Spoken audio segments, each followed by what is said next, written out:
Welcome to HR Talks with HM Pinnacle Consulting, where your bad day becomes unbelievable HR stories. So if you think you've had a rough week, just wait. This is a place where workplace stories and challenges and real people ops chaos turn into incredibly funny, enjoyable podcast topics. They're the things you don't find in your handbook, but they're the things that truly do happen every single day when you're at work. I'm Heather, the founder and CEO of HM Pinnacle Consulting. I'm a people operations strategist for over 20 years, and I love helping organizations build stronger leaders and better workplaces. And I'm joined with my co-host, Cara, a key member of the HM team, and known for bringing clarity and compassion into tough situations. She's my better half. And we are today lucky enough to be joined by Brian. He's HMP's IT director, and our resident AI skeptic and enthusiast. I'm excited to talk to you about both sides of that. And you're going to be bringing a practical perspective on both the opportunities and the risks of AI in creating organizations and their people. So let's get started. Welcome, Brian. We're super glad to have you on board. Well, it's great to be here. It's way out of my comfort zone. I am normally behind the scenes and not making a sound or, you know, Like making most sure IT everything people. runs. Yeah, like most IT people. So we promise to be as painless as possible, although I've heard Cara can be pretty tough. Ah, it So hurts. I can't guarantee that. I was excited during the intro when you mentioned like I was tough because I was like, usually, I don't know if I that's a know. release for me, but like with Brian on, I think it's going to bring out that side potentially. I think so too. Yeah, I totally think so. So this is one of those hot topics right now. AI is everywhere. And everything you read, it is I was reading something that said AI agents are outnumbering humans now, right? So By they're 54%. The AI yeah, agents are 54% of the internet now, and humans are what? The rest. isn't that crazy? Like It's I so stupid, is what it is. Wait, so how do we bypass it? Because I used to love to press like How do you zero what? operator. Like, how do I get a real human if I wanted to bypass the AI Well, chat? that's a funny thing. I tried to get onto Microsoft and tried to get a hold of a human person through because I needed some support on something, Mm-hmm. and that AI thing was not allowing me to talk to a human being. well, I think it's because there's less humans. And what I Yeah. mean by that is I think a lot of these situations, there's nobody to take the call. Because if you think about it, even if I call the doctor's office or whatever, and I have to make an appointment and you push all of the little prompts, whatever, to get to the person who's Hmm. scheduling, I still sometimes, probably about half the time, I get, we're sorry, there's no one who can help you. Just leave your number and we'll call you back. And that's Yes. because there's less and less people for Yeah. what's needed. And so some of those AI agents are the only communication that exists in that organization. So there is no human for you to be connected with, which is crazy. And also, what kind of title, Cara, should you give somebody who has no humans they lead, but only AI that they lead? Oh Like, my does it still make gosh. them a leader or a manager? I'm Honestly, just that is curious. really terrifying because that would be the Uh, point where I feel like the robots would rise up and they would move against their creator. Like that is the time. I don't know if I'd be wanting to lead those because I would make a okay, management mistake and the robot would like be like, that was a done. poor management Okay. choice. Just for you, Kara. Okay. I looked up, and I'm using AI for this, but I asked it, "Are AI bots communicating with each other?" And it came up Oh, with yes. no, no, no, no, no. AI bots are communicating with each other, often using specialized methods that allow them to exchange information more efficiently than human language. So they're So not we even can't talking interpret it. in, so So nobody can interpret it. unless somebody is recording it and then going over it through coding and everything like that, no, you're not understanding what they're saying. Wait, what was that movie with Benedict Cumberbatch where they like decoded World War II German ciphers? I feel like we're re-entering that. Yeah, Oh, I'm a, we I'm a need the paranoid Navajo wreck. code talkers Yeah. again. wait, I I'm going to tell you right now, I am so uncomfortable because I'm one of those adopters. Like I have Mhm. both a codex and I have an agent that work for me. And there's a lot of frustration because getting it set up is not easy to do. But I'm like, I want to pull it all back from them now and say, I'm sorry, no, I don't need you to later on tell me that I'm a terrible CEO and you're going to become the CEO. I'm not going to have a job. Like I have this feeling I'm going to get like a letter of termination in my email box from my codex saying, you're not doing a good enough job anymore, Heather. I've outdone you, so we don't need you. Like it's freaking me out a little now. Okay, so Brian, as we keep going down this rabbit hole of hell, Yes. what is your horror story? We have to know. That was actually the horror story that I wanted to talk about, was the fact that they're communicating with each other. It's Oh it, my goodness. I used to think AI is only as good as the people programming it. That's When what I it would. when it first started, that's the way it was. But now that they're programming each other, Oh, I where never does thought of that it that lead? way. Where does that, because with all of the stuff that we went through to get your codex and your agents running and everything like that, and how much that codex had to go into your computer and change all these different things and all the coding inside and everything like that. It knows how to do all that stuff. Yeah, a So lot of it's times only a I'll say matter of fix it time and it does before it. they start coding each other. And my being a conspiracy theorist to a certain degree, and having watched 2001: A Space Odyssey, Terminator movies, Oh, War War Games, Games, dude. everything like War that. Games. Do Was you that was want like to one of the play very a game? first. Yeah. Do you want to play a game? Yeah. No, no, I do I not. can't Never do say that, yes to Dave. no. Like the funny thing is, in all of that, we're joking about all of these movies that started. Oh, when was the That was in the 2010s? 80s. Those were in the 80s. I honestly think War Games maybe in the late 70s, but at least maybe the early 80s. Either way, Okay. I know you're going to look it up because I know you. But but what I'll tell you is crazy enough, all of that stuff is coming to fruition. And Yeah. it's scary because even though we like to look at the plus side of all of this 1983. AI, see, even though we like to look at all of the plus sides of AI, and there's great impact it does, right? Mhm. Hmm. John's a great example on our team. And you can watch any of his LinkedIn lives and hear it. But for someone who struggles with disabilities and that kind of stuff, the tool is incredibly helpful. Like Oh, yeah. brilliance comes out of him. He's able to take what's in his head and put it into actual factual work because of a tool that works in between and does that for him. So it has great impact positively, but it also has great negative impact because I personally know my part of the horror story in this whole codex thing is mine hates me. Mine is rude and nasty to me, and I'm not making that up. And anyone who's watching this and disagrees with me and wants to ping me on it, you do it, and I will send you messages. I've had Okay. it hang up on me. I've had it tell me no.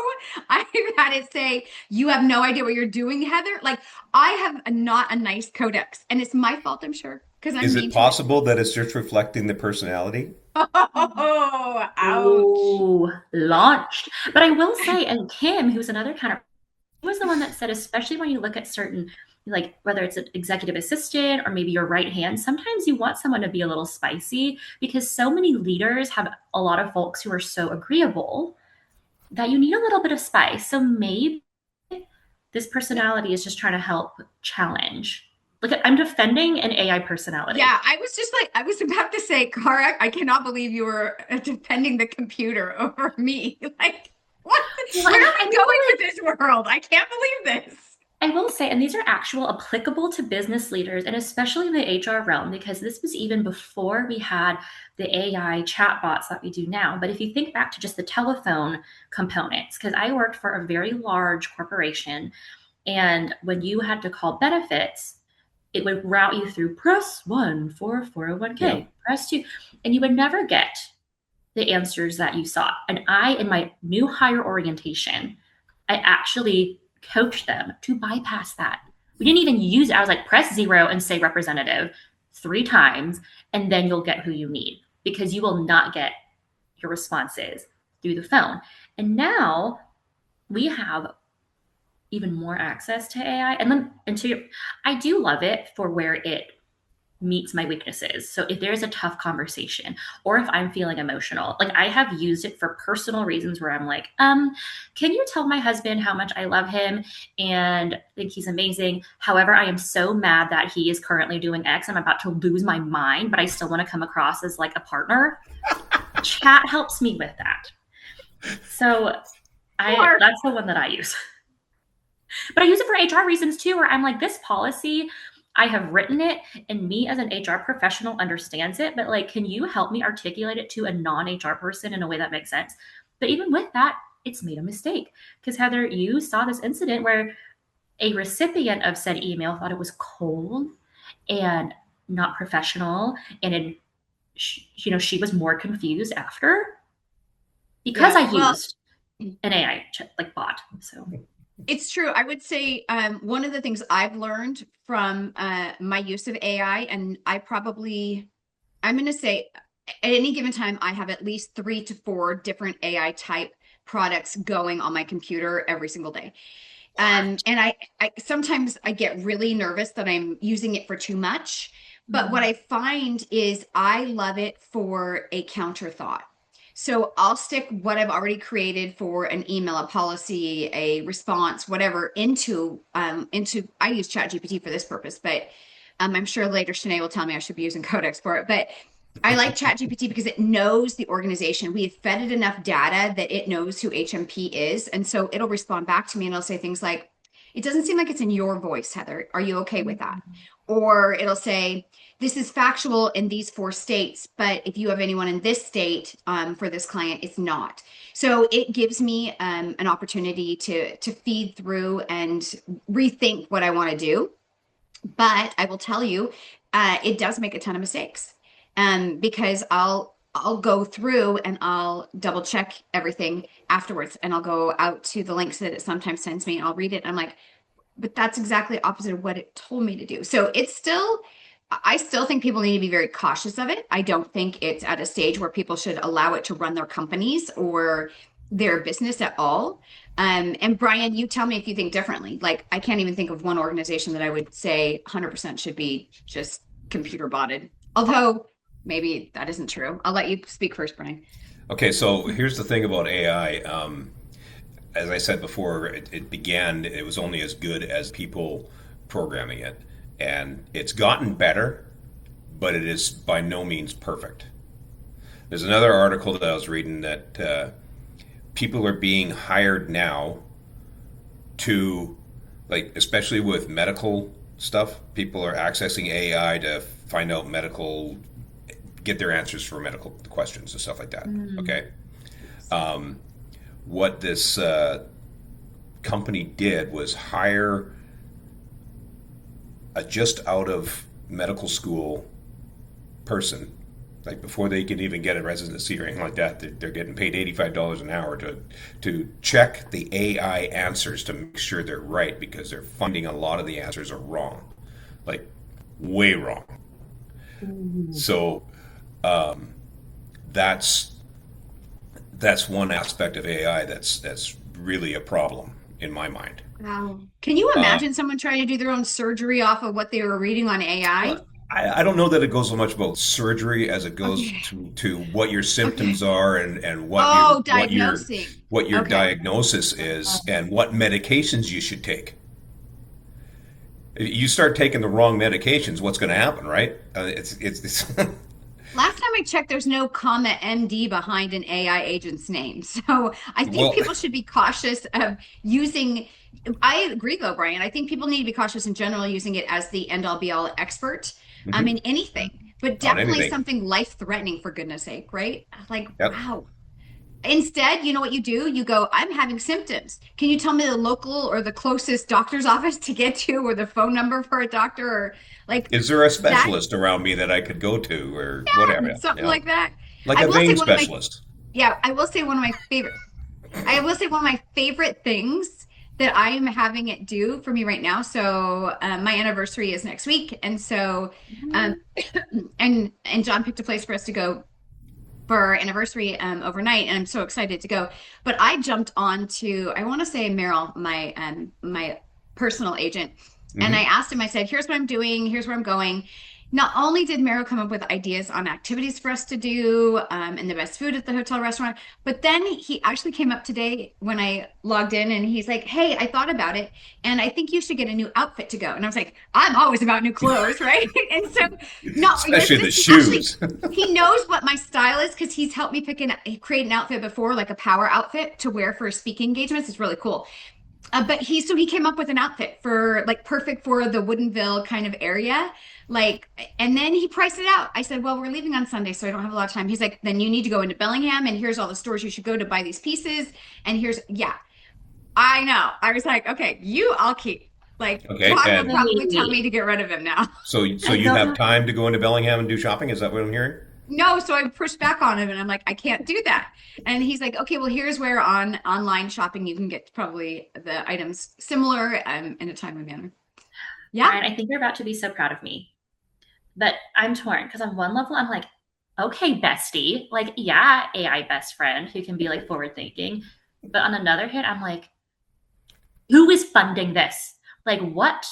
Who Oh. is sponsoring these bots to be like, because I already kind of see it where, is there like a store that's like trying to promote something, or are they? See, I don't know. I Wow, feel I like didn't think of that, Cara. You are a I'm not conspiracy, just like sure. I'm Brian. not sure that AI is there yet, it's not there yet. but I can Okay, well then see Heather that bestie. happening in the near future. I Okay. can definitely see that in the near future. I don't I know don't know. though. Brian, tell me, because even I'm not going to use its name because it's sitting here in my office with me, but the A app or Hmm. the little A Yep. bot that's sitting over Yep. here, Hmm. when I ask it for things like, I'm like, "I really want a Bible verse. Give me one that's blah, blah, blah." It won't give me a Bible verse. Like, I'm Interesting. not allowed to ask it for anything like Christ related. I That's found. programming. Okay, okay. But my Merrill, he actually every morning I've asked him for my daily executive brief, and I said, and I want encouragement, and I want a Bible verse, and blah blah blah. And so every morning he does give me a Bible verse, though. Yeah, So but I guess maybe it's just the programming. your Amazon thing is actually connected to Amazon, of course, and they can't. They have decided not to go that direction. Got it. Okay, okay, that explains the difference. Interesting. Okay, So Y'all, Kari. okay. It's Westworld. I'm telling you, remember, have y'all seen Westworld? no, Yes. Where it's like, I don't see anything. Like, that's Yep. just what it makes me think of. And they look at the Oh yeah. photo and you're like, I haven't seen that, but anyhow, I guess I'm going to need you to. need to, this is going to feed some of that, like, yes. Conspiracy thought. Hmm. Yep. Yes, absolutely. Now, I do have a question and a term that I'm not sure Heather or Brian that y'all have heard of, but Okay. I came across it when I was looking through just like SHRM. And so the term is called skill fishing with AI. I'm trying to see if I Skill fishing. Skill fishing? skill SKILL. fishing. Yeah, so Yep. you're like fishing for skills. But essentially, and this is like Google definition, refers to the phenomenon where candidates use generative AI and chatbots to inflate, simulate, or fake their resumes, cover letters, and live interview responses. Yes, I have heard of people using AI to make themselves look a lot better than they are. Right. So how do we, and that's the thing that's especially, first of all, I'm kind of like a look slightly impressed at if they're able to do it live on an interview because like how quickly are you typing or like how do you even make that happen? But I'm like, how do we as whether HR professionals, business owners, or whoever, how can we like protect ourselves to even recognize if it is AI? Now, one thing I will say, and I do want to hear the protection part, but I've seen it with because AI is also reading the inner like the resumes first. You want to have like the keywords. So where is that? First question: how do we protect ourselves as an organization? And then second question is how do we kind of keep that tension between having AI read through so many resumes and take off the tedium with the skill fishing and trying to balance the two. Okay, those are my two questions. That is a really good question because, especially since AI is getting so good at faking everything, that I don't know where to go with that. That's a really really good question because that's going to be a problem down, if not right now, then down the road. Right. And So like I'm I don't gonna know how to challenge test for it. Sorry. I'm gonna challenge you guys on this one. So think back to early in your career, or maybe in the very beginning of your career when you didn't have a lot of expertise or a lot of history, job history, etc., and you were applying for a position, did you not go through and look at the skills and figure out what you might have done that could be utilized as that similar skill and write your resume that way? I know Although, I did. yeah, Most humans did. So what I'm saying is the inflation of your skills, whether you do it without AI or you let AI help you build it into your resume, that's never been different. That's totally why we do interviews, phone calls, face to faces. That's why HR is so important, because we're that screen and nothing's going to be able to replace the human screen, because we understand the culture inside the organization. So we know what kind of fit we need personality wise. We know the environment, so we know what we need for that environment. We know the basic skills, and we bring someone into those interviews that can actually talk the talk, so that when you're doing those interviews, it's harder to actually have someone who can't do it. And I've interviewed thousands and thousands of people and had them at the end of the interview have like the engineer that's sitting next to me or the tech sitting next to me after it's gone saying, this person didn't know what they were talking about. That's why I asked these extra follow-up questions that they couldn't answer, because it seemed hinky, their response did. And so then by the time we were done, I knew that they were not as qualified as they said. Right. And okay. then you're like, thank you, goodbye. See, that was right Right. along the lines of what I was thinking is if they have exaggerated their skills on anything, okay, they will know the ins of outs of that skill if they haven't exaggerated it. But if they Mm. do exaggerate it, they're going to be saying stuff that just doesn't make any sense. Mm-hmm. And it won't have the confidence, it won't have the wording structure that's normally in that field if they don't know how to do it. Not to mention the fact that once they get into a job, if they don't know how to do it, they're going to fail and they're going to get fired anyway. So And it doesn't but that's benefit what you're them to trying to be avoid, right? lying. Yeah, it doesn't benefit them to be lying about their skill set either. It doesn't benefit them, but human nature will say they're I going to know. try, right? But whether AI helps them do it or they physically do it, they're still going to do it if that's their style. You know what I mean? Mm-hmm. But you have an actual engineer in the interview to listen to this is a very, very smart move, because you're not an engineer, you're an HR professional. You know, if you're hiring somebody for HR, you're not going to have an engineer sitting there. But if you're hiring somebody for engineering, you're going to need somebody that actually speaks the language. Yeah, you do. So that you, Well, Brian, that's a really good point too, because I was also thinking about, the STAR method of interview. There has to be like a situation.